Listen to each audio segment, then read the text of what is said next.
Hello everyone, my name is Amit and today I'm going to discuss you about stages in the development of WBCs. So students, हमने last video में क्या जाना था, haematopoiesis की process के बारे में पूरा जाना था, जिसमें क्या हो रहा था कि ब्लड और ब्लड की जितने भी कंपोनेंट्स होते हैं, कंपोनेंट्स का मतलब उसमें डिफरेंट डिफरेंट सेल्स इन्वॉल्व होती हैं और सभी सेल आपस में मिलकर क्या बनाती हैं, ब्लड। ठीक है। तो ये कौन कौन सी सेल थी, आरबीसीज थी, डब्ल्यूबीसीज थी, प्लेटलेट्स थी, और इन सभी सेल्स के अलावा कुछ सोल्जर सेल थी, जैसे नेचुरल किलर सेल हो गई, लिम्फोसाइट हो गई। तो ये सारी सेल्स मिलकर क्या कर रही थी, ये बॉडी को प्रोटेक्शन प्रोवाइड कर रही थी। आरबीसीज का फंक्शन क्या था, बॉडी को न्यूट्रिएंट प्रोवाइड करने का या ऑक्सीजन प्रोवाइड करने का। थ्रोम्बोसाइट्स का सेल फंक्शन क्या था, तो ये क्या कर रही थी, ब्लड लॉस होने से बचा रही थी, या बॉडी में कोई इंजरी हो जाती है तो टिश्यू डैमेज हो जाता है, तो ब्लड का लॉस होने से या आरबीसी या डब्ल्यूबीसी को बॉडी के बाहर जाने से रोक रही थी। तो सारी सेल का फंक्शन अपना अलग अलग था। तो यहाँ पर हम क्या जानते हैं कि डब्ल्यूबीसी जो सबसे ज़्यादा इनका मैच्योर फॉर्म में होती हैं, और मैच्योर फॉर्म का मतलब ये हुआ कि इनमें न्यूक्लियस होता है। अगर अदर सेल की बात करें, जैसे आरबीसी की बात करें, तो उनके पास न्यूक्लियस नहीं होता। इस बात को आप याद रखिएगा कि आरबीसी में न्यूक्लियस नहीं होता है। ठीक है। और ना ही थ्रोम्बोसाइट्स में, मतलब प्लेटलेट्स में भी न्यूक्लियस नहीं होता है, बट डब्ल्यूबीसी में न्यूक्लियस होता है। और न्यूक्लियस की पोजीशन के हिसाब से ही इनको अलग अलग कैटेगरी में रखा गया है। तो लास्ट हमने क्या जाना था कि जो डब्ल्यूबीसीज होती हैं, ये कई सारी सेल्स इसके अंदर इन्वॉल्व होती हैं, जैसे कि बेसोफिल्स हो गई, न्यूट्रोफिल्स हो गई, इयोसिनोफिल हो गए, उसके अलावा मोनोसाइट्स हो गई। ठीक है। फिर ये आगे फर्दर टिश्यू लेवल पर जब अपने आप को कैटेगराइज करती हैं तो क्या बनाती हैं, मेगा कैरियोसाइट बनाती हैं, और तमाम सारी प्रोटेक्टिव सेल बनाती हैं। ठीक है। तो ये प्रोटेक्टिव सेल क्या करती हैं, बॉडी को प्रोटेक्शन प्रोवाइड करने का काम करती हैं। तो यहाँ पर स्टेजेस हम जानेंगे, डब्ल्यूबीसी में स्टेजेस कौन कौन सी होती हैं जिनके थ्रू ये डिफरेंट डिफरेंट टाइप की सेल्स का फॉर्मेशन होता है। तो ये किससे बनती है, मैंने आपको बताया था, हर एक सेल का फॉर्मेशन होने के लिए एक मदर सेल की ज़रूरत होती है। तो ये मदर सेल कौन सी है, हीमोसाइटोब्लास्ट। ठीक है। ये हीमोसाइटोब्लास्ट में क्या हो रहा था, ये हीमोसाइटोब्लास्ट अपने आप को तीन पार्ट में डिवाइड कर रही थी। कैसे, माइलोब्लास्ट, लिम्फोब्लास्ट और मोनोब्लास्ट। ठीक है। तो ये माइलोब्लास्ट क्या कर रहा था, इसको मैं क्लियर कर देता हूँ। माइलोब्लास्ट क्या हो रहा था, आगे कन्वर्ट होके किस में कन्वर्ट हो रहा था, प्रो ग्रेनुलोसाइट। अब ये माइलोब्लास्ट प्रो ग्रेनुलोसाइट में कन्वर्ट हो रहा है। तो साइट का मतलब सेल और प्रो का मतलब प्राइमरी स्टेज। ग्रेनुलो का मतलब क्या होता है, ग्रेनुलो का मतलब कुछ डिफरेंट नहीं होता है, सिंपल सा इसका मतलब होता है कि जो सेल हैं वो ग्रेन्यूल शेप की हैं, मतलब राउंड शेप की हैं या बॉल शेप की हैं। तो जो सेल राउंड शेप होती हैं उनको बोलते हैं ग्रेनुलोसाइट, और जो सेल राउंड शेप नहीं होती हैं, ग्रेन्यूल शेप की नहीं होती हैं, उनको बोलते हैं ए ग्रेनुलोसाइट। ए का मतलब एब्सेंस। ठीक है। तो ए ग्रेनुलोसाइट क्यों नाम रखा गया है, क्योंकि उनका शेप जो है ग्रेन्यूल शेप का नहीं होता, और इनका शेप जो होता है ग्रेन्यूल शेप का होता है, इसलिए इनको बोलते हैं ग्रेनुलोसाइट। तो ग्रेनुलोसाइट बनने से पहले ये कौन सी प्राइमरी स्टेज फॉलो करती हैं, प्रोग्रेनुलोसाइट। अब ये प्रोग्रेनुलोसाइट कन्वर्ट होता है तीन तरह की सेल में, एक है बेसोफिल, इयोसिनोफिल और न्यूट्रोफिल। अब ये बेसोफिल, इयोसिनोफिल और न्यूट्रोफिल्स क्या हैं, ये डब्ल्यूबीसी का ही सोल्जर सेल्स हैं। बट इनके तीन नाम की क्या ज़रूरत हुई, तो इनको तीन नाम इसलिए दिए गए हैं क्योंकि इनका जो नेचर होता है या पीएच होता है वो डिफरेंट होता है। बेसोफिल नाम क्यों दिया गया है, इसमें अगर आप देखेंगे तो दो टर्म निकल के आ रहे हैं, एक बेस और एक फिल। ठीक। तो बेस का मतलब क्या होता है, एल्कलीन नेचर का। तो ये जो सेल्स होती हैं ये कैसे जो स्टेन की जाती हैं, ये सेल को देखने के लिए स्टेनिंग की ज़रूरत होती है। तो इसको स्टेन करने के लिए कौन सी डाई की ज़रूरत होती है, बेसिक डाई की, बेसिक डाई, बेसिक डाई या एल्केनिन डाई की। ठीक है। तो स्टेन इसको कैसे करते हैं, बेसिक डाई से, तो इसलिए इसका नाम है बेसोफिल। अब इसी तरह से इयोसिनो का मतलब होता है एसिड। ठीक है। इयोसिनो का मतलब होता है एसिड। तो इनको किससे स्टेन किया जाता है, एसिडिक डाई से। ठीक है। एसिडिक डाई, या फिर उसको बोलते हैं इयोसिन डाई। ठीक है। तो इयोसिन डाई से इसको जब स्टेन करते हैं तो ये किस कलर की दिखाती हैं, पिंक रेड कलर की दिखाई देती हैं। ठीक है। तो पिंक रेड कलर की दिखाई देती हैं और एसिड डाई से की जाती हैं, तो इसीलिए इनका नाम क्या है, इओसिनोफिल। इसी तरह से अगर बात करें न्यूट्रोफिल की, अब एसिड डाई हो गई, बेसिक डाई हो गई, अब ये न्यूट्रोफिल का मतलब क्या होगा, न्यूट्रल डाई। तो इसको स्टेन करने के लिए न्यूट्रल डाई की ज़रूरत पड़ती है, इस वजह से इसका नाम है न्यूट्रोफिल। अब इन तीनों के फंक्शन क्या होते हैं ये हम लोग जान लेते हैं। तो बेसोफिल का फंक्शन क्या होता है, बेसोफिल का कोई मेजर फंक्शन नहीं होता। बेसोफिल का काम होता है केवल इंफॉर्मेशन देना। जैसे ही कोई फॉरेन मटेरियल या कोई फॉरेन सेल या कोई माइक्रो ऑर्गेनिज्म बॉडी पे अटैक करता है, तो ये क्या करती हैं, एक तरह का केमिकल रिलीज करती हैं जिसका बोलते हैं हिस्टामीन। ठीक है, ये हिस्टामीन क्या करता है, एक तरह का केमिकल मैसेंजर होता है, और ये केमिकल मैसेंजर किसको बताता है, जाके इओसिनोफिल को और न्यूट्रोफिल को। ठीक है, तो ये इओसिनोफिल और न्यूट्रोफिल क्या करती हैं, ये डिफरेंट डिफरेंट अपना इन्होंने काम बांट रखा है। ठीक है, तो कुछ सेल होती हैं जैसे इओसिनोफिल हो गई, तो ये किस लिए रिस्पॉन्सिबल होती है, जैसे कि कोई भी पैरासाइटिक इन्फेक्शन है, कोई पैरासाइट आके बॉडी पे अटैक करता है, तो कौन अटैक उसके लिए रिस्पॉन्सिबल होंगे, उससे कौन लड़ेंगे, जाके इओसिनोफिल। और अगर कोई बैक्टीरिया या वायरस आकर अटैक करता है, तो उसके लिए बैक्टीरिया या वायरस अगर अटैक करता है तो कौन लड़ेंगी जाके उससे, सोल्जर की तरह, न्यूट्रोफिल। ठीक है, तो न्यूट्रोफिल अलग तरह के माइक्रो ऑर्गेनिज्म से लड़ती हैं और इओसिनोफिल अलग तरह के माइक्रो ऑर्गेनिज्म से लड़ती हैं। और बेसोफिल का काम क्या होता है, केवल इंफॉर्मेशन देना, इन सेल को एक्टिव करना है कि हाँ भाई कोई बाहर से आ गया, चलो तैयार हो जाओ। ठीक है, तो इस तरह से, और इनका शेप कैसा है, ग्रेन्यूल शेप का है, राउंड शेप है, बॉल शेप है, इसलिए इनको किस तरह की सेल में कैटेगरी में रखा गया है, ग्रेन्यूलोसाइट की कैटेगरी में। देखिए सारी सेल का शेप लगभग लगभग कैसा है, गोल है, इस वजह से इनको ग्रेन्यूलोसाइट बोला जाता है। जबकि अब क्या है, लिम्फोसाइट, एक कुछ अदर तरह की सेल्स होती हैं, और ये लिम्फोसाइट किस में पाई जाती हैं, लिम्फेटिक सिस्टम में। लिम्फेटिक सिस्टम क्या होता है, ये बॉडी से जितने भी फ्लूइड्स होते हैं या जितने भी वेस्ट मटेरियल, वेस्ट फ्लूइड होती हैं, उनको ड्रेन करने का काम करता है। ड्रेन मतलब बॉडी से बाहर निकलने का काम करता है। जैसे कि एक म्यूकस, आपका उदाहरण ले लीजिए, म्यूकस जानते हैं ना आप, जब ज़ुकाम वगैरह हो जाता है तो नोज़ी जो आती है उसी को हम म्यूकस बोलते हैं। या फिर जब चोट लग जाती है तो उसमें जो पस होता है वो भी एक तरह का लिम्फ का ही पार्ट होता है। तो लिम्फ कैसा होता है, एक तरह का वाटरी फ्लूइड होता है। कैसा फ्लूइड होता है, ट्रांसपेरेंट वाटरी फ्लूइड होता है, और उसमें क्या होती हैं, जितने भी ये वेस्ट मटेरियल होते हैं उसमें घुल जाते हैं और बॉडी से बाहर हो जाते हैं। तो ये लिम्फेटिक सिस्टम का वर्क आपको आई होप समझ में आ गया होगा। ठीक है, तो ये लिम्फोसाइट कहाँ पर होती हैं, लिम्फेटिक सिस्टम में, जो बॉडी से वेस्ट फ्लूइड को ड्रेन करने का काम करती हैं। ठीक है, तो ये इन सेल का फॉर्मेशन कैसे होता है, ये भी फॉर्मेशन इनका होता है हीमोसाइटोब्लास्ट से। हीमोसाइटोब्लास्ट अब यहाँ पर माइलोब्लास्ट में ना कन्वर्ट होकर किस में कन्वर्ट हो रही हैं, लिम्फोब्लास्ट में। ठीक है, हीमोसाइटोब्लास्ट उधर कन्वर्ट हो रही थी माइलोब्लास्ट में, अब किस में कन्वर्ट हो रही है, लिम्फोब्लास्ट में। फिर ये लिम्फोब्लास्ट मैच्योर कंडीशन में जाता है और किस में कन्वर्ट होता है, लिम्फोसाइट में। ठीक है, फिर ये लिम्फोसाइट जाकर ये ये लिम्फोसाइट यहाँ पर एक सेल बन गई। अब ये कुछ डिफरेंट सेल और होती हैं, ये हीमोसाइटोब्लास्ट फिर से कन्वर्ट होता है किसमें, मोनोब्लास्ट में। ठीक है, और मोनोब्लास्ट फिर जाके, मोनोब्लास्ट एक तरह की प्रोसेस है जिसमें सेल मैच्योर होती है। अब ये इमेच्योर, ब्लास्ट का मतलब होता है इमेच्योर सेल। इमेच्योर मतलब कि उसका जो न्यूक्लियस है, ठीक है, वो वेल डेवलप नहीं है, फुली डेवलप नहीं है। तो ब्लास्ट टर्म जहाँ लग जाए वहाँ पर आप ध्यान रखिएगा कि उसका न्यूक्लियस फुली डेवलप नहीं है। अब ये किस में कन्वर्ट हो रही है, मोनोसाइट। ठीक है, मोनोसाइट मतलब सेल के अंदर न्यूक्लियस जो है मैच्योर फॉर्म में आ गया है। ठीक है, तो एक सेल बनी आपकी लिम्फोब्लास्ट की प्रोसेस के थ्रू, लिम्फोसाइट, और दूसरी मोनोब्लास्ट के प्रोसेस के थ्रू मोनोसाइट। ठीक है, अब ये मोनोसाइट और लिम्फोसाइट क्या करती हैं, ये भी बॉडी के जो प्रोटेक्टिव मैकेनिज्म होता है उसमें पार्टिसिपेट करती हैं, और बॉडी को बाहरी एलिमेंट से या फॉरेन जो बैक्टीरिया, वायरस, माइक्रो ऑर्गेनिज्म जो अटैक करते हैं उनके अगेंस्ट एक तरह का प्रोटेक्शन प्रोवाइड करती हैं। अब इनको किस कैटेगरी में रखा गया है, देखिए नीचे, ग्रेनुलोसाइट। ठीक है, अब ग्रेनुलोसाइट आप समझ गए थे कि उनका शेप कैसा था, ग्रेन्यूल शेप का, बॉल शेप का।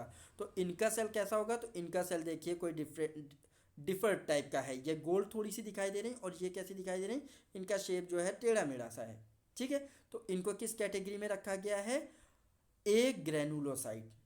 ठीक है, तो दो तरह की सेल बनती हैं, ल्यूकोसाइट, और इन दोनों को मिलाकर क्या बोलते हैं, ल्यूकोसाइट। और ल्यूकोसाइट का दूसरा नाम क्या होता है, WBC, मतलब वाइट ब्लड सेल। तो वाइट ब्लड सेल बोल लीजिए चाहे ल्यूकोसाइट बोल लीजिए। ल्यूकोसाइट दो पार्ट में डिवाइड होती है, ग्रेनुलोसाइट और एग्रेनुलोसाइट। ग्रेनुलोसाइट में तीन तरह की सेल बनती हैं, बेसोफिल, इयोसिनोफिल और न्यूट्रोफिल। और एग्रेनुलोसाइट में दो तरह की सेल होती हैं, एक लिम्फोसाइट और दूसरा मोनोसाइट। और ये सारी सेल मिलकर क्या करती हैं, बॉडी को एक तरह का डिफेंस मैकेनिज्म प्रोवाइड करती हैं। तो ये आपने सारी स्टेजेस देखी कि WBC का फॉर्मेशन कैसे होता है बॉडी के अंदर, और इनकी मदर सेल कहाँ पर होती है, किस तरह से ये प्रोसेस डेवलप करती हैं। तो ये सारी चीज़ें इस एक स्लाइड में हमने समझने की कोशिश की है। ठीक है, सो अब जानते हैं एग्रेनुलोसाइट क्या होती हैं। हमने सारी चीज़ें जान ली। एग्रेनुलोसाइट उनको क्यों बोल रहे हैं, कि उनका जो न्यूक्लियस है वो राउंड शेप नहीं है, ग्रेन्यूल शेप का नहीं है। तो एग्रेनुलोसाइट में कौन सी सेल्स आ रही थी, मोनोसाइट और लिम्फोसाइट। तो मोनोसाइट्स की जो संख्या होती है, उनका परसेंटेज अगर देखा जाए तो बॉडी फ्लूइड में कितनी होती है, 2 से लेके 10%। ठीक है, इनका अमाउंट कितना होता है, 2 से 10% तक। ये कैसी सेल्स होती हैं, largest white blood cell, actively motile and phagocytic. ठीक है, तो ये जो जितनी भी ल्यूकोसाइट्स होती हैं जनरली क्या करती हैं, जो बाहर से सेल होती हैं या जो अदर सेल्स होती हैं जो बॉडी को हार्म पहुंचा सकती हैं, तो ये मोनोसाइट, लिम्फोसाइट और जितनी भी प्रोटेक्टिव सेल थी, ये क्या करती हैं, उन सेल को खा जाती हैं। तो उस प्रोसेस को बोलते हैं फैगोसाइटोसिस। ठीक है, फैगोसाइटोसिस में क्या होता है कि एक सेल दूसरी सेल को खा जाती है। ठीक है, तो ये जो मोनोसाइट होती हैं सबसे ज़्यादा मोटाइल होती हैं, मतलब इनमें मूवमेंट चलता ही रहता है, और फैगोसाइटिक होती हैं, मतलब इनके पास टेंडेंसी होती है फैगोसाइटोसिस की प्रोसेस को करने की। ठीक है, दूसरा क्या है, some migrate into the tissue where they develop into macrophages and clean up dead cell by phagocytosis. तो कुछ जो डेड सेल होती हैं, तो ये जो कुछ मोनोसाइट्स होती हैं किसमें ट्रैवल करती हैं, जाकर टिश्यू में। ठीक है, वहाँ चली जाती हैं, माइग्रेट कर जाती हैं, और किस में कन्वर्ट हो जाती हैं, मैक्रोफेजेस में। मैंने आपको बताया था मैक्रोफेजेस होती हैं जो सेल फैगोसाइटोसिस के लिए सबसे ज़्यादा इंपॉर्टेंट होती हैं। तो ये मैक्रोफेज में कन्वर्ट हो जाती हैं, और जो बॉडी के अंदर जितनी भी डेड सेल होती हैं उनको खा जाती हैं फैगोसाइटोसिस की प्रोसेस के थ्रू। अगला क्या है इसमें, rise in number seen in chronic infection. ये इनकी संख्या बहुत तेज़ी से बढ़ती है, कब, जब इन्फेक्शन क्रोनिक कंडीशन में, मतलब ज़्यादा डेडली कंडीशन में पहुंच जाता है, तब इनकी संख्या बहुत तेज़ी से बढ़ती है। ये देखिए यहाँ पर मोनोसाइट का एक डायग्राम भी है, जिसके अंदर न्यूक्लियस कैसा है, हॉर्स शू जैसा है, राउंड ना होकर हॉर्स शू जैसा है। ठीक है, तो ये मोनोसाइट की पहचान होती है।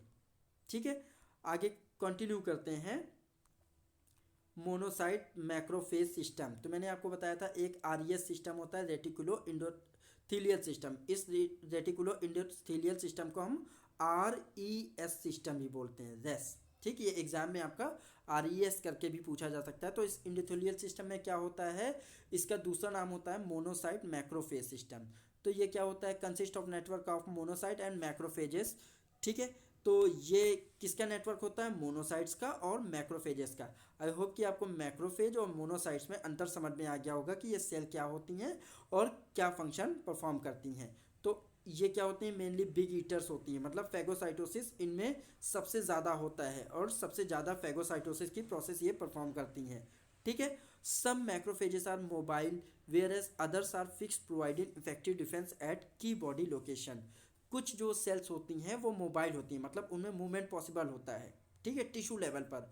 अब कुछ होती हैं वो क्या होती हैं, अपनी एक एक्यूरेट लोकेशन पर ही बनी रहती हैं, वो उस लोकेशन नहीं छोड़ती हैं। जैसे कि कुछ सेल का नाम मैं बताऊं, तो जैसे कि हो गई आपकी लीवर में सेल्स होती हैं जिन्हें हम बोलते हैं कुछ लीवर की सेल होती हैं, और कुछ रेस्पिरेटरी ऑर्गन जो होता है आपका लंग्स, उसमें सेल्स होती हैं। तो वो अपनी लोकेशन कभी नहीं छोड़ती हैं, और वहाँ पर कोई अगर इन्फेक्शन या कोई भी बैक्टीरियल या माइक्रो ऑर्गेनिज्म आकर अटैक करता है, तो वहाँ पर वो फैगोसाइटोसिस की प्रोसेस को परफॉर्म करती हैं और बॉडी को प्रोटेक्ट करती हैं, या उस स्पेसिफिक ऑर्गन को प्रोटेक्ट करती हैं। Central role in non specific and specific body difference and factor important in inflammation and repair.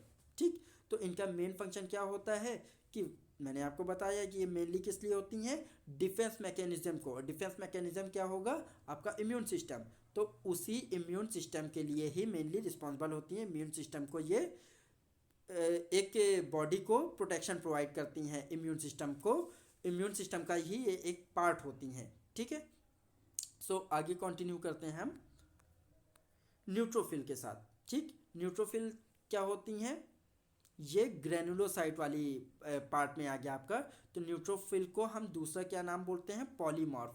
ये कितनी होती है, 40 से 75% इनकी अमाउंट होता है ब्लड में, ठीक है। It nucleus is multi lobed, ठीक है। मल्टी लोब का मतलब क्या हुआ, मल्टी का मतलब ज़्यादा और लोब्ड का मतलब जिसके कई सारे मुंह हो। तो इसमें देखिए न्यूक्लियस कैसा है, कई सारे मुंह उसके बने हुए हैं, ठीक। तो ये न्यूक्लियस कैसा है, मल्टी लोब्ड है, ठीक है। Highly mobile squeeze through capillary wall in the affected area, ये सबसे ज़्यादा मूवमेंट करती हैं, ठीक है, और अफेक्टेड एरिया पर सबसे पहले पहुंचती हैं, ठीक है। और by diapedesis towards the site of infection by chemotaxis, ठीक है।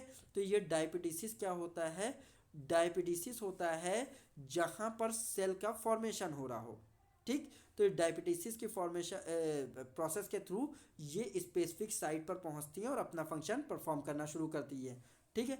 Small scavenger protect the body against bacterial invasion such as acute inflammation as first responder. तो ये सबसे पहले रिस्पॉन्डर के तौर पे स्पेसिफिक साइट पर पहुंचकर ये फैगोसाइटोसिस की प्रोसेस को फॉलो करती हैं, ठीक है। फिर attract in large number to any area of infection by chemical called chemotaxin. अब ये इनको सूचना कैसे मिलती है, ठीक है। तो इनको सूचना देने के लिए एक दूसरी सेल होती है जिसे बोलते हैं बेसोफिल। बेसोफिल क्या करती है, दूसरों को इन्फॉर्मेशन देने का काम करती है और हिस्टामिन रिलीज करती है। अब ये हिस्टामिन जो होता है ये एक तरह का, और जो ये सेल्स होती हैं ये एक तरह का और एंजाइम रिलीज करती हैं या केमिकल रिलीज करती हैं जिसे बोलते हैं कीमोटैक्सिन, ठीक है। ये कीमोटैक्सिन किससे रिलीज हो रहा है, डैमेज सेल से, ठीक है। अब डैमेज सेल क्या करती हैं, वो अपनी मदद के लिए इनको बुलाती हैं ये इस स्पेशल टाइप का केमिकल रिलीज करके, ठीक है। तो उस दौरान क्या होता है, जब मदद के लिए बुलाती हैं कीमोटैक्सिन को रिलीज करती हैं तो ये न्यूट्रोफिल तुरंत एक्टिव हो जाती हैं, क्योंकि ये हाईली मोटाइल हैं, ज़्यादा मूवमेंट होता है, तुरंत जो है स्पेसिफिक साइट पर पहुंच जाती हैं। Their granules are lysosome containing enzyme to digest engulf material by phagocytosis. जो इनके ग्रेन्यूल्स होते हैं वो किसके बने होते हैं, कुछ हाइड्रोफिलिक मटेरियल के बने होते हैं, ठीक है। हाइड्रोफिलिक मटेरियल क्या होते हैं कि पानी, ये सेल्स को खाती कैसे हैं, जैसे कोई अदर सेल इनके पास आई, ठीक है। तो ये क्या करती हैं, अदर सेल के अंदर का जितना भी फ्लूइड होता है वो सब खींच लेती हैं, ठीक है। फ्लूइड को खींच लेती हैं और ऑटोमेटिकली सेल क्या होती है, जो अफेक्टेड सेल होती है, जो अटैक की हुई सेल रहती है वो अपने आप मर जाती है, ठीक है। तो इस तरह से ये फैगोसाइटोसिस की प्रोसेस को परफॉर्म करती हैं। इनका लाइफ स्पैन कितना होता है, ये 6 से 9 घंटे तक जिंदा रहती हैं, ठीक है। पस डेड टिश्यू सेल माइक्रोब्स, ये किस फॉर्म में बॉडी से बाहर आती हैं, पस के फॉर्म में। पस आप समझते होंगे, जो येलो कलर का एक लिक्विड, जब कोई घाव पुराना हो जाता है और उसमें बैक्टीरियल या माइक्रोबियल ग्रोथ ज़्यादा हो जाती है तो एक येलो कलर का या नियॉन कलर का फ्लूइड बाहर आने लगता है, इसे बोलते हैं पस। तो ये पस क्या होता है, एक तरह का फ्लूइड होता है जो डेड टिश्यू सेल को बॉडी से बाहर पहुंचाने का काम करता है, ठीक है। सो आगे कंटिन्यू करते हैं। तो अब किस पे चलते हैं, इयोसिनोफिल पे। इयोसिनोफिल इनका नाम क्यों है, क्योंकि ये इयोसिन डाई से या एसिडिक डाई से स्टेन की जाती हैं, ठीक है, इसीलिए इनका नाम है इयोसिनोफिल, ठीक है। इनकी संख्या कितनी होती है, मेनली इनकी संख्या होती है 1 to 6%, less active than neutrophil but capable of phagocytosis. ये न्यूट्रोफिल से संख्या में कम होती हैं। सबसे एक्टिवली कौन सी थी, न्यूट्रोफिल, ठीक है। ये इयोसिनोफिल जो होती हैं ये न्यूट्रोफिल से कम होती हैं, बट इनकी भी प्रोसेस क्या होती है, ये भी फैगोसाइटोसिस की प्रोसेस को परफॉर्म कर सकती हैं, मतलब ये भी दूसरी सेल को खा सकती हैं। Special role in the elimination of parasites such as worms and allergic reaction, ठीक। तो मैंने आपको बताया था ये कब एक्टिव होती हैं, जब कोई पैरासाइटिक इन्फेक्शन होता है। कब एक्टिव होती हैं, जब कोई पैरासाइटिक इन्फेक्शन होता है, जैसे कि कोई वर्म हो गया, ठीक है, पेट के अंदर कीड़े हो जाते हैं ना, वर्म्स हो गया, या एलर्जिक रिएक्शन हो जाती हैं, तब ये अपने आप को एक्टिव कर लेती हैं और फैगोसाइटोसिस की प्रोसेस के थ्रू बॉडी को डिफेंस मैकेनिज्म प्रोवाइड करती हैं। आगे चलते हैं तो कौन सी सेल आती है, बेसोफिल, ठीक। ये बेसोफिल क्या होती है, इनका बेसोफिल नाम क्यों है, क्योंकि ये बेसिक डाई से स्टेन की जाती हैं, ठीक। और इनकी संख्या कितनी होती है, ये बहुत कम होती हैं, सबसे कम होती हैं, क्योंकि इनका काम लड़ने का नहीं है, सोल्जर सेल नहीं है, बट ये क्या करती हैं, इन्फॉर्मेशन देती हैं। किनको इन्फॉर्मेशन देती हैं, न्यूट्रोफिल को और इसिनोफिल को। तो इनकी संख्या कम होती है, ठीक है। तो ये कितनी होती है, मेनली 0 से लेकर 2% तक हो सकती हैं। Rise in number is seen in allergy और एक्यूट हाइपर सेंसिटिविटी रिएक्शन। जब भी कोई एलर्जिक सिम्टम आकर या एलर्जन कोई आकर बॉडी पे अटैक करता है, तो ये अपनी संख्या में बढ़ोतरी करती हैं, ठीक है। ये अपने आप को जल्दी जल्दी फॉर्मेशन का शुरू हो जाता है बॉडी के अंदर। और क्या करती हैं, कब एक्टिव होती हैं, जब एक्यूट हाइपर सेंसिटिविटी होती है, मतलब जो सेंसिटिविटी या कोई भी कंडीशन जो है वो एक्यूट वे में है, मतलब इनिशियल कंडीशन पे है, तो उस जगह पर ये बढ़ना शुरू हो जाती हैं और अदर सेल को इन्फॉर्मेशन देना शुरू कर देती हैं, कोई ना कोई एलर्जन या कोई ना कोई माइक्रोब बॉडी पे अटैक कर चुका है, ठीक है। Basophil are release by allergen. Basophil कैसे रिलीज होती हैं, एलर्जन के थ्रू। एलर्जन क्या होता है, एक तरह का स्टिमुलस। स्टिमुलस को हम हिंदी में क्या बोल सकते हैं, उत्तेजक, ठीक है। जो उत्तेजक होते हैं वो क्या करते हैं, इन बेसोफिल को रिलीज करते हैं, ठीक है। अब क्या होता है, प्रोड्यूसेस हिपेरिन। ये क्या रिलीज करती हैं, हिपेरिन, ठीक है। ये हिपेरिन जो होता है ये क्या करता है, एक तरह का एंटीकोगुलेंट एजेंट होता है। अगर कोई आपसे 1 नंबर के मार्क्स में पूछे कि एंटीकोगुलेंट एजेंट का नाम बताइए, तो आप हिपेरिन लिखेंगे। एंटीकोगुलेंट मतलब जो ब्लड को जमने ना दे। अगर थ्रोम्बोसाइट्स की संख्या ब्लड में ज़्यादा बन जाएगी तो क्या होगा, ब्लड की कंडीशन ऐसी होगी कि वो थिक हो जाएगा और आर्टरीज या वेन्स में या जितनी भी वेसल्स हैं उनके अंदर ही अपना थक्का बना लेगा, जिससे क्या होगा, हार्ट जो है पूरी तरह से ब्लॉक हो जाएगा और डेथ, पर्सन जो है वो डेथ कंडीशन पे पहुंच जाएगा या उसकी डेथ हो जाएगी। तो ये हिपेरिन क्या है, ये क्या करती हैं, ब्लड को वेसल के अंदर जमने से रोकती हैं। तो ये कौन सी सेल्स हो गई, एंटीकोगुलेंट, ठीक है। और ये क्या रिलीज करती हैं, हिस्टामिन। मैंने आपको पहले भी बताया था कि ये एक तरह का जो न्यूरोट्रांसमीटर होता है, हिस्टामिन उसको बोलते हैं, ये रिलीज करती हैं, ठीक है। तो हिस्टामिन क्या है, एक तरह का संदेशवाहक है, संदेश देने का काम करता है, ठीक है। Important role in healing process. ये कब और क्या इनका रोल होता है, ये हीलिंग प्रोसेस, जब घाव भरने की कंडीशन, न्यूट्रोफिल ने लड़ाई कर ली, सोल्जर की तरह अटैक कर दिया, जितने भी एलर्जन थे उनको मार काट के सब खा गई, ठीक है।